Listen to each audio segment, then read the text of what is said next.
Nah, malam ini kita akan membahas buku tentang mencari berkah dengan adab, buku dari Muhammad Reza Sahri.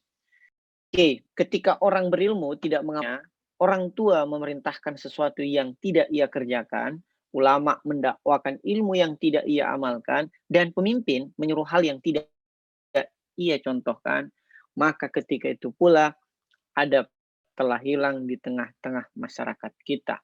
Itu adab adab sendiri untuk kemudian kita bedakan dengan habit tentunya adalah tindakan yang baik dan benar di waktu dan tempat. Jadi saya ulang di waktu dan tempat yang baik dan benar. Nah, adab yang dilakukan kemudian akan membentuk adaban atau suatu negeri yang beradab, satu akar kata dengan adab yaitu tamadun. Nah, kalau kita mau, face to face nih atau meng-compare dengan habit, adab itu sederhananya adalah rutinitas sadar, sementara habit itu rutinitas bawah sadar. Rutinitas bawah sadar ada adab sholat, ada habit sholat. Habit sholat adalah ketika kita sholat tetapi pikiran kita melayang ke sana kemari, kita tidak beradab dalam sholat, tidak khusyuk dalam sholat. Sementara adab sholat itu mulai dari wudhunya kita perhatikan, bahkan wudhunya pun harus khusyuk. Ketika kita membasuh tangan kita, kita berdoa agar tangan kita itu bukan digunakan ketika kita cuci muka, kita membasuh kaki dan sebagainya. Itu namanya adab sholat yang bisa dimulai dari wudhu tersebut. Sementara habis sholat, ya rutinitas bawah sadar aja kita kemudian sholat karena kebiasaan aja gitu. Nah, dapat pula kita simpulkan bahwa adab sebenarnya itu adalah habit yang baik. Dalam artian rutinitasan bawah sadar yang kemudian kita sadari atau khusyuk di dalamnya menjadi bergeser. Jadi, adab itu sebenarnya merupakan sebagai adab atau rutinitas sadar atau habit. Nah, eee, fikih adab sendiri kalau kita mau mencari literaturnya, dari kata kita bicara secara yang mengundang kejamuan makan disebut adib atau orang yang beradab atau tuan rumah ya. Ini pentingnya adab, bahwa setiap amal terdapat adabnya masing-masing. Artinya setiap perbuatan nih ada adabnya masing-masing atau ada eee, habit baiknya masing-masing. Kalau kita mau tarbiyah atau pendidikan orang tua dan guru-guru kita, sehingga, adab, dapat diklasifikasikan ke dalam adab kepada Allah Subhanahu wa taala, adab kepada sesama manusia, adab kepada keluarga, adab kepada orang tua, adab kepada guru, adab kepada masyarakat, adab kepada alam, hingga adab kepada diri sendiri. Misalnya adab kepada Allah ya ketika kita sholat itu mestinya kayak gimana gitu. Apakah kita sholat berdiri dengan aja atau ternyata ada adab-adab sholat atau berhadapan dengan Allah. Karena sholat kan mi'rajnya Rasul ketika dia bertemu dengan Allah. Jadi sholat itu adalah mi'raj atau pertemuan. Sehingga kita harus memperhatikan adab-adabnya tentunya. Nah, begitupun dengan adab kepada sesama manusia. Bagaimana sih ketika kita harus berlaku baik kepada sesama manusia, tentunya dengan disadari atau sendiri. Terkadang silaturahmi itu dijadikan alat untuk mencapai tujuan tertentu, apakah itu tujuan politik atau tujuan ekonomi. Padahal silaturahmi itu sendiri adalah tujuan sebagaimana silaturahmi, ansiknya atau ya silaturahmi itu tujuan bukan alat, tuh. Silaturahmi itu adalah tujuan kita, yaitu ya menyambungkan tali, persaudaraan atau memasukkan kebahagiaan kepada hati orang yang tertindas. Nah, adab kepada keluarga misalnya kita tidak, meninggikan suara ketika kita berhadapan dengan, keluarga kita yang lebih tua, utamanya adab kepada orang tua nih, apalagi sekarang kan Hari Ibu nih ya, sehingga tadi yang kita share di flyer, Resensi Institute adalah jangan sampai cuma sehari nih kita ucapkan selamat kepada ibu kita, tetapi setiap hari pula kita membentak atau mengabaikannya.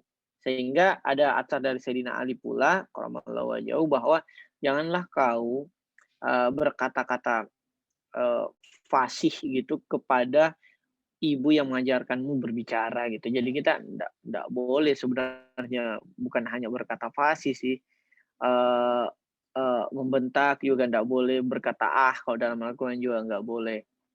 Jadi itu adab kepada orang tua. Begitupun adab kepada guru-guru nih, nggak mesti harus guru SD, SMP, SMA, atau kuliah.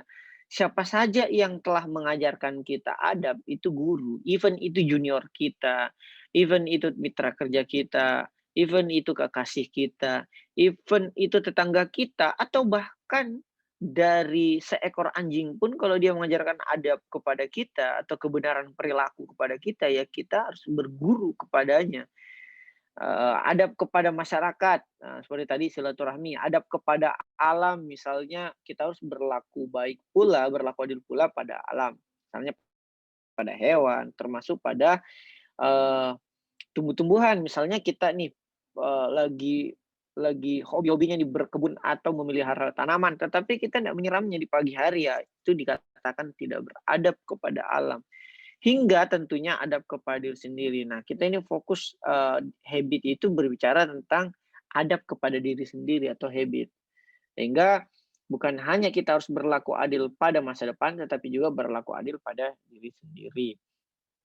Nah, adapun untuk fungsi-fungsi adab, itu terbagi antara lain, menjadi modal dalam mengembangkan kecerdasan rasional kita. Ada pula dapat memuliakan nasab kita atau keturunan kita sehingga, orang tua yang ada baik itu menjadi sebab bagi nasab atau keturunan atau anak-anak yang beradab baik pula.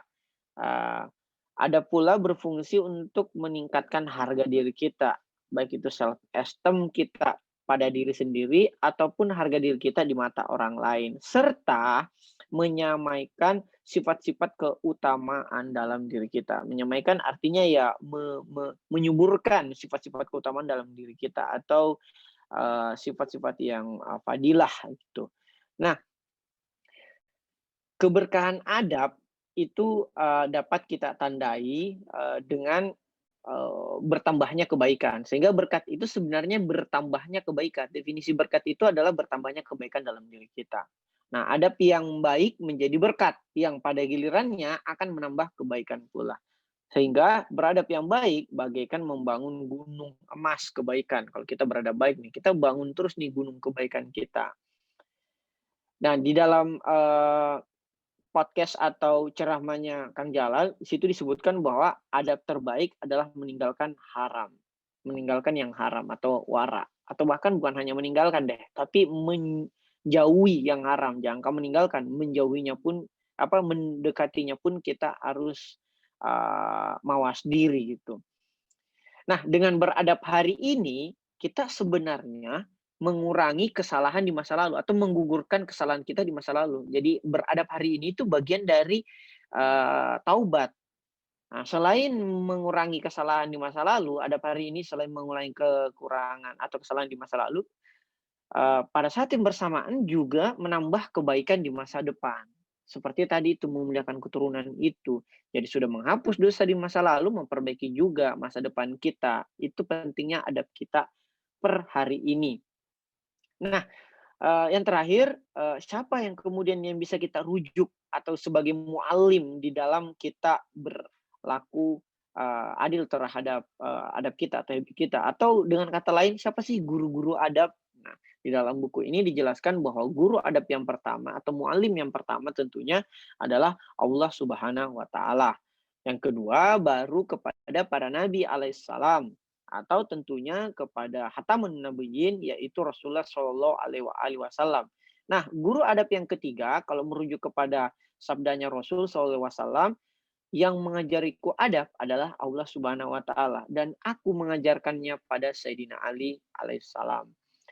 Nah, sehingga guru ketiga bagi adab tentunya adalah para imam alaihissalam yang merupakan penerus Rasulullah Shallallahu alaihi wasallam. Sehingga pula ada nih hadisnya yang berbunyi bahwa ana madinatul ilm wa aliul babuha, bahwa aku adalah pintu ilmu dan Ali adalah pintunya. Barang siapa yang ingin masuk ke suatu kota, maka masukilah melalui pintunya. Nah, sementara guru adab selanjutnya atau yang keempat adalah masyarakat ilmuwan atau para saintifis atau ulama, baik secara lisan maupun tulisan. Dalam hal ini baik kita ketemu langsung maupun hanya dengan membaca buku-bukunya. Termasuk pula ulil amri, penguasa. Penguasa yang mau sini adalah penguasa yang adil tentunya ya. Dan guru adab terakhir adalah para orang tua kita, yaitu ayah dan ibu.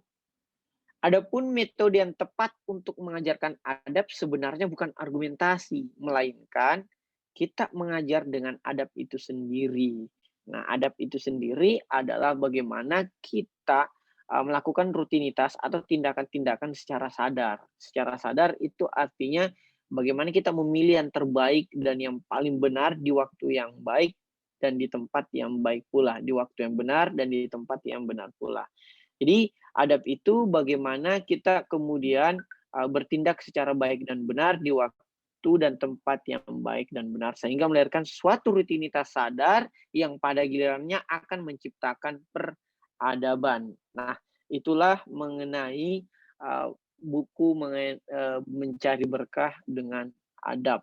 Terima kasih. Mohon maaf kalau salah kata. Wassalamualaikum warahmatullahi wabarakatuh.